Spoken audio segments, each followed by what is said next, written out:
নমস্কার বন্ধুরা, ইউটিউব এবং ফেসবুকের যে সমস্ত দর্শক বন্ধু ভিডিওটি দেখছেন তাদের সকলকে আমি সোমনাথ নতুন একটি ভিডিওতে স্বাগত জানাচ্ছি। বন্ধুরা, আজকের ভিডিওটাও একজন সাবস্ক্রাইবারের কিছু প্রশ্নের ভিত্তিতে বানাতে চলেছি। আজকে কিছুক্ষণ আগেই আমার একজন সাবস্ক্রাইবার আমাকে ফোন করেছিল, যার নাম হচ্ছে রাকেশ অধিকারী। আমাকে ইউটিউব চ্যানেলের কমেন্ট বক্সে এই ভাই কমেন্টও করেছে। তা এই রাকেশ অধিকারী ভাই যে প্রবলেমটা অ্যাকোয়ারিয়ামে ফেস করছে, আমাকে যে প্রবলেমটা বলেছে সেই প্রবলেমটা আমি মনে করছি তোমাদের সঙ্গে শেয়ার করা দরকার, তাতে তোমাদেরও অনেকের ক্ষেত্রে কিন্তু তোমরা কি উপকার পেতে পারো। কি প্রবলেমটা হচ্ছে, ভাই যে অ্যাকোয়ারিয়ামে মাছ রেখেছে, অ্যাকোয়ারিয়ামের জল ঠিক যতটা আছে তার উপর থেকে, মানে আমরা তো পুরোপুরি অ্যাকোয়ারিয়ামে জল দিই না, কিছুটা অ্যাকোয়ারিয়ামের সারফেস ফাঁকা থেকে থাকে, মানে কিছুটা অংশ আমরা ফাঁকা রাখতে হয়। সেই ফাঁকা অংশটুকুতে কাঁচের গায়ে এবং ঢাকনার অ্যাকোয়ারিয়ামের কভারে বিভিন্ন ধরনের পোকা দেখতে পাচ্ছে। বিভিন্ন পোকা সেখানে কিন্তু দলা পাকিয়ে রয়েছে, যেগুলো কিন্তু চট করে যাচ্ছে না, কাঁচের গায়ে বাজে দাগ সৃষ্টি করে ফেলেছে। তাহলে এইরকম প্রবলেম তোমরা হয়তো অনেকেই বন্ধুরা ফেস করতে পারো। ভাই যেহেতু আমাকে প্রশ্নটা করেছে, ভাইয়ের একার হয়তো নয়, অনেকের ক্ষেত্রেই হয়েছে। তা এই ধরনের প্রবলেম কেন হয় এবং যাদের হয়েছে তারা কিভাবে এটা থেকে রিকভার করতে পারবে, আজকের ভিডিওটা মূলত আমরা তার উপরেই আলোচনা করব। বন্ধুরা, আমি আরেকবার তোমাদেরকে এই অ্যাকোয়ারিয়ামটাকে একটু ভালো করে দেখাচ্ছি। দেখো, এই গাপ্তি মাছের আমার অ্যাকোয়ারিয়ামটা খেয়াল করো। অ্যাকোয়ারিয়ামটাতে ঠিক জল আছে হচ্ছে আমার এই পর্যন্ত, তার উপরেও দেখো প্রায় 3 ইঞ্চি মতো আমার গ্যাপ রয়েছে, ফাঁকা অংশ। ভাই বলতে চাইছে এই যে ফাঁকা অংশটা, যেটুকুতে জল থাকছে না, এইটুকুতে কাঁচের গায়ে বিভিন্ন ধরনের পোকা, বাজে দাগ দেখা যাচ্ছে, বাজে দাগ হয়ে যাচ্ছে।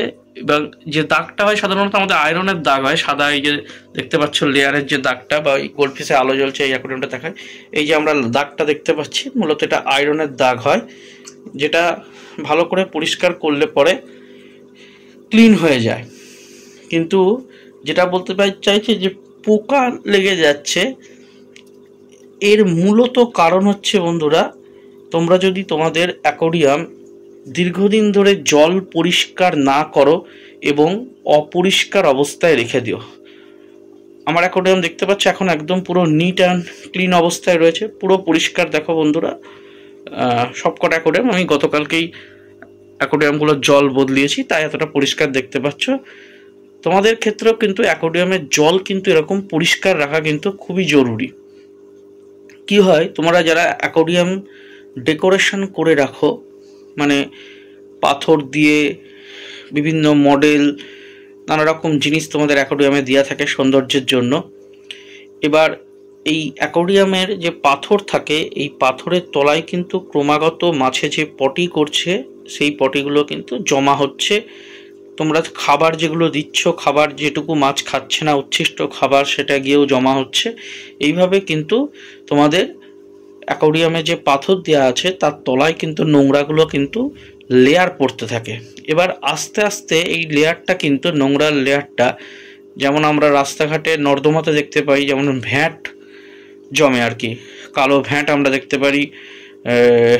হরিজন ভাইরা যখন ভ্যাট তোলে দেখতে পাবা ড্রেন থেকে, যেমন কালো ভ্যাট ওঠে, তেমন কিন্তু এই অ্যাকোয়ারিয়ামের তলাতেও কিন্তু এরকম কিন্তু ময়লা কিন্তু জমতে থাকে। এই ময়লার পরিমাণ যদি ক্রমাগত বাড়তে থাকে, তাহলে কিন্তু তোমাদের অ্যাকোয়ারিয়ামে কিন্তু এই ধরনের বিভিন্ন পোকা কিন্তু জন্মাতে পারে, যেগুলো আস্তে আস্তে দেখবে।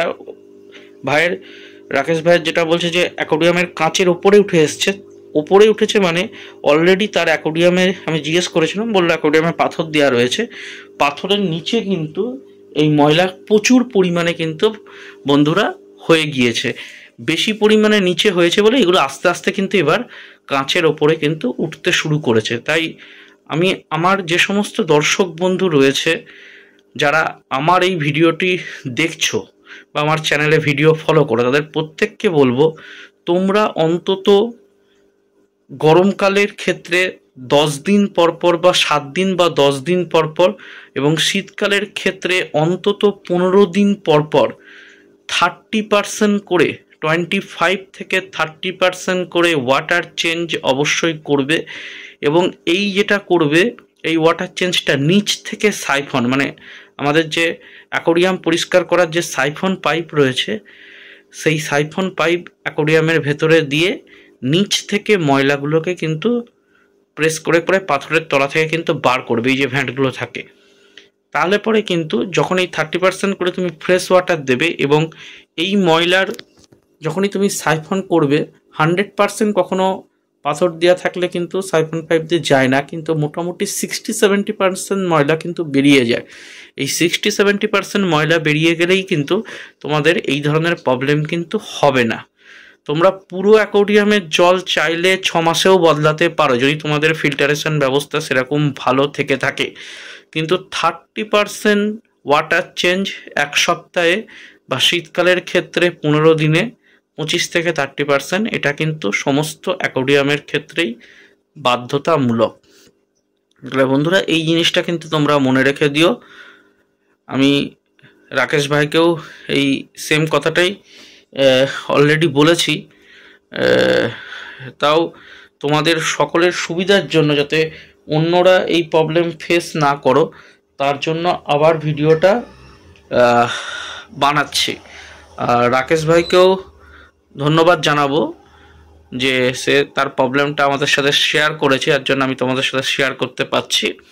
আমি এই ধরনের প্রবলেম আমার ট্যাঙ্কে আগে কখনো ফেস করিনি, যেহেতু আমাদের ট্যাঙ্কে কোনো পাথর দেয়া নেই, পুরো ন্যাড়া থাকে সবকটা অ্যাকোরিয়ামই। দেখতে পাচ্ছ আমার যে সমস্ত অ্যাকোরিয়ামগুলো রয়েছে ওপর নিচে সব অ্যাকোরিয়ামই কিন্তু এরকম ফাঁকা, কোনো পাথর আমরা দিয়ে রাখি না, আমাদের পরিষ্কার করতে মূলত অসুবিধা হয় বলে। তো তোমাদের ক্ষেত্রে বন্ধুরা শুধু এটুকুই বলে রাখবো যে এই সপ্তাহে বা 15 দিনে 30% ওয়াটার চেঞ্জ নিচ থেকে সাইফন করো, তাহলে কিন্তু এই প্রবলেমগুলো ফেস করবে না। আর কিছু কিছু মেডিসিন আছে যেগুলো তোমরা কিন্তু এই ওয়াটার চেঞ্জের সাথে সাথে ব্যবহার করতে পারো।